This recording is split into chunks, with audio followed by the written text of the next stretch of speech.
नमस्कार मित्रांनो, आपले स्वागत आहे सिद्धी समर्थ एज्युकेशनच्या परिवारामध्ये।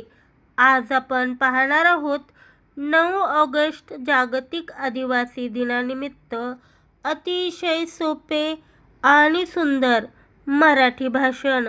चला तर मग सुरू करूया। सन्माननीय अध्यक्ष आणि सर्व उपस्थित बंधू भगिनींनो, नमस्कार।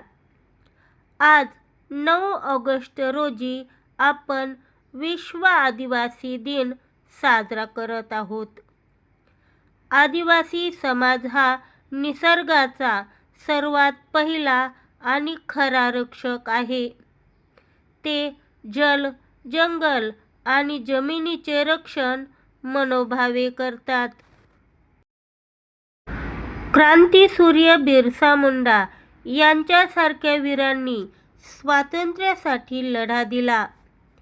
आदिवासींची संस्कृती, लोककला आणि परंपरा अतिशय समृद्ध आहे। निसर्गाशी जुळवून राहणे ही त्यांची सर्वात मोठी शिकवण आहे।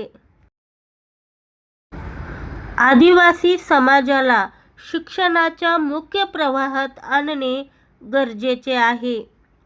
आज आपण सर्वांनी निसर्गाचे रक्षण करण्याचा संकल्प करूया। आदिवासी बांधवांच्या त्यागाला आणि कर्तृत्वाला माझा मानाचा मुजरा, माझा मानाचा मुजरा। जय आदिवासी। धन्यवाद। मित्रांनो, व्हिडिओ आवडला असल्यास लाईक करा, शेअर करा, कमेंट करा आणि आपल्या चॅनलला सबस्क्राईब करायला विसरू नका। धन्यवाद।